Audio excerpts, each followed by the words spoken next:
তো গাইস আজকের এই ভিডিওর মধ্যে আপনাদেরকে দেখাবো যে কিভাবে আপনারা প্লে স্টোরের মধ্যে যে কোনো অ্যাপকে কিভাবে আপনি হাইড করে রাখতে পারবেন। সেটা আপনার ফ্রি ফায়ার গেম হতে পারে, বিজিএমআই হতে পারে, সিওসি হতে পারে অথবা যে কোনো অ্যাপ হতে পারে। আপনি কিন্তু খুবই সহজে প্লে স্টোরের মধ্যে আপনারা অ্যাপগুলিকে হাইড করে রাখতে পারবেন। তো আজকের ভিডিওটা অনেক ইন্টারেস্টিং হতে চলেছে, তো অবশ্যই বিনা কোনো স্কিপ করে সম্পূর্ণ ভিডিওটা দেখতে হবে, তাহলে আপনিও শিখে যাবেন যে কিভাবে আপনারা প্লে স্টোরের মধ্যে যে কোনো অ্যাপকে আপনি কিভাবে হাইড করে রাখতে পারবেন। তো চলুন বেশি সময় নষ্ট না করে জেনে নেওয়া যাক যে কিভাবে আপনি প্লে স্টোরের মধ্যে আপনি অ্যাপগুলিকে হাইড করে রাখতে পারবেন। চলুন শুরু করা যাক। তো প্রথমে প্লে স্টোরে অ্যাপগুলিকে হাইড করার জন্য প্লে স্টোর অ্যাপটাকে ওপেন করবেন।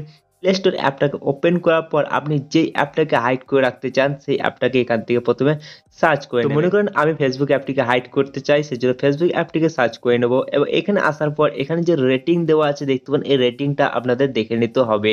তো দেখতে পান এখানে 12+ রেটিং দেওয়া আছে, 12+ দেখতে পান এখানে লেখা আছে 12+ রেটিং। এই রেটিংটা কিন্তু আপনাদের মনে রেখে দিতে হবে। এখানে রেটিংটা দেখার পর জাস্ট এখান থেকে ব্যাক আসবেন। ব্যাক আসার পর দেখিয়ে দিচ্ছি আপনাদেরকে কি করতে হবে। এখানে ব্যাক আসার পর এখানে যে প্রোফাইল আইকন দেওয়া আছে এখানে ক্লিক করবেন। তারপর নিচে চলে যাবেন, নিচে দেখতে পাবেন একটা সেটিংস এর অপশন দেওয়া আছে, এখানে ক্লিক করবেন। এখানে ক্লিক করার পর দেখতে একটা অপশন পেয়ে যাবেন ফ্যামিলি বলে, এখানে ক্লিক করবেন। এখানে ক্লিক করার পর নিচে একটা অপশন পেয়ে যাবেন, জাস্ট নাম হচ্ছে প্যারেন্টাল কন্ট্রোল, জাস্ট এখানে ক্লিক করবেন। এটা দেখুন অফ আছে এখন, জাস্ট এটাকে কিন্তু আমাদেরকে প্রথমে অন করতে হবে। অন করার জন্য কি করবেন, জাস্ট এখানে ক্লিক করবেন, তাহলে এটা অন হয়ে যাবে। এবং অন করার পর এখানে দেখবেন ক্রিয়েট কন্টেন্ট পিন লেখা আছে, মানে একটা পিন আপনাদেরকে ক্রিয়েট করতে হবে এবং এই পিনটা কিন্তু আপনাদের মনে রেখে দিতে হবে।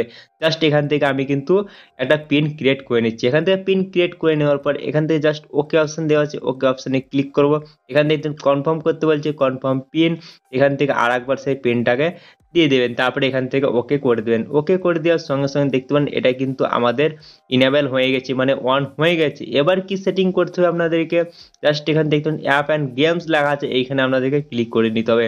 এখানে ক্লিক করার পর সমস্ত রেটিংস অ্যাপগুলো কিন্তু এখানে শো করবে, মানে যত রেটিং দেওয়া আছে দেখতে পান 3+ থেকে 18+ রেটিং দেওয়া আছে। এবার দেখে নিতে হবে যে আমাদের যে অ্যাপটা হাইড করতে চাইছিলাম সেই অ্যাপটা কত রেটিং এ ছিল। তো মনে করে দেখেন যে আমাদের যে ফেসবুক অ্যাপটার রেটিং কত ছিল। তো দেখতে পান এখানে যে 12+, সেই রেটিংটা কিন্তু আমাদের ছিল ফেসবুক অ্যাপের। তো এখান থেকে কি করব, আমি জাস্ট এখান থেকে 12+ সেট করে নিতে পারি, অথবা কি করে নিতে পারেন আমি এখান থেকে 7+ সিলেক্ট করে নিতে পারি। কিন্তু আমি আপনাদেরকে বলবো আপনি এখান থেকে 7+ সেট করে নেবেন, কারণ 7+ থেকে যত বড় বড় রেটিং অ্যাপগুলো আছে সমস্ত অ্যাপগুলি কিন্তু হাইড হয়ে যাবে।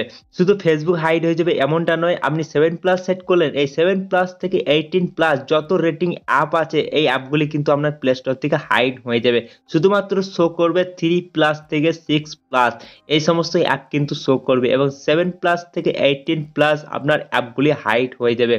তার মধ্যে কিন্তু 12+ মানে 12+ যেটা ছিল আমাদের ফেসবুক অ্যাপ হাইড হয়ে যাবে। তাছাড়া বড় বড় অ্যাপগুলি যেগুলো ছিল সেগুলো কিন্তু হাইড হয়ে যাবে, যেমন ফ্রি ফায়ার, বিজিএমআই, যত বড় বড় অ্যাপ আছে, যত বড় বড় রেটিং আছে সমস্ত অ্যাপ কিন্তু হাইড হয়ে যাবে। দেখতে পাবেন এখান থেকে জাস্ট রেটিং দিয়েছি 3+ থেকে 7+।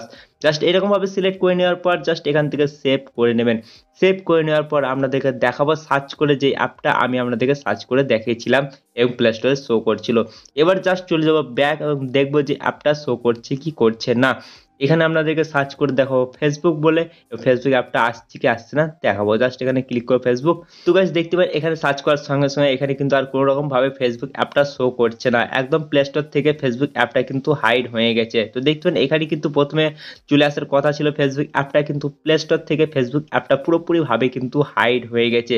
এটা কিন্তু আপনাদের সামনে লাইভ প্রুফ দেখালাম। আপনি যদি চান এরকম ভাবে হাইড করতে, তাহলে এরকম ভাবে আপনি হাইড করতে পারবেন। এবং আপনি যদি পুনরায় ফেসবুক অ্যাপটিকে আবার প্লে স্টোরের মধ্যে আনতে চান, একই রকম ভাবে ওইখানে যেতে হবে এবং ওইখানে গিয়ে কিন্তু আপনি এই প্লে স্টোরের মধ্যে ফেসবুক অ্যাপটাকে আবার আনতে পারবেন। ঠিক আছে, জাস্ট আমি দেখিয়েও দিচ্ছি আপনাদেরকে যে কিভাবে আপনি প্লে স্টোরের মধ্যে আবার অ্যাপটাকে ফিরিয়ে আনবে। জাস্ট পুরো ইনফরমেশন দিচ্ছে এই ভিডিওর মধ্যে আপনাদেরকে। তো অবশ্যই ভিডিওটা ভালো লাগলে অবশ্যই একটা লাইক করবেন, এটা আমি চাই। তো দেখুন এখানে সেটিং অপশনে ক্লিক করবো। সেটিং অপশন যাওয়ার পরে এই ফ্যামিলি এখানে ক্লিক করবো। যেখানে প্যারেন্ট অ্যান্ড কন্ট্রোলসে ক্লিক করে আমি যেটা অন করেছিলাম সেটা আমি অফ করে দিতে পারেন। জাস্ট এখানে দেখুন অবশ্যই অফ করবেন এবং যে পিনটা সিলেক্ট করেছিলেন বা ক্রিয়েট করেছিলেন সেই পিনটা কিন্তু এখানে সেভ করে দেবেন, তাহলে কিন্তু আপনার এটা অফ হয়ে যাবে। দেখিয়ে দিচ্ছি আপনাদেরকে, দেখতেন এটা অফ হয়ে গেছে। এবার আমি চলে যাই ফেসবুক অ্যাপটা সার্চ করবো এবং আসছি কি আসছে না আপনাদের সামনে দেখাবো। জাস্ট এখানে ক্লিক করবো ফেসবুক। তো গাইস ফেসবুক সার্চ করার সঙ্গে সঙ্গে দেখতে পাবেন এখানে ফেসবুক অ্যাপটি আবার চলে এসেছে। এইরকম ভাবে কিন্তু আপনারা খুব সহজে যে কোনো অ্যাপকে আপনারা প্লে স্টোরের মধ্যে আপনি কিন্তু হাইড করে রাখতে পারবেন। কেউ কিন্তু সার্চ করেও কিন্তু সেই অ্যাপটাকে খুঁজে পাবে না। তো খুবই সহজ পদ্ধতি এবং সহজ ট্রিক। এই ট্রিকটা যদি আপনারা শিখে রাখেন অবশ্যই প্লে স্টোরের মধ্যে যেকোনো অ্যাপ হাইড করে রাখতে পারবেন। তো ভিডিওটা আপনাদের ভালো লাগলে পছন্দ হলে অবশ্যই ভিডিওটাকে একটা লাইক করবেন, আপনাদের বন্ধু-বান্ধবের সঙ্গে ভিডিওটা শেয়ার করবেন। চ্যানেল নতুন হয়তো অবশ্যই চ্যানেলটাকে সাবস্ক্রাইব করে এই চ্যানেলের পাশে থাকবেন। তো দেখা হবে পরে একটা কোনো ইন্টারেস্টিং ভিডিওর সঙ্গে। তখনকার মতো চলি, টাটা, বাই বাই।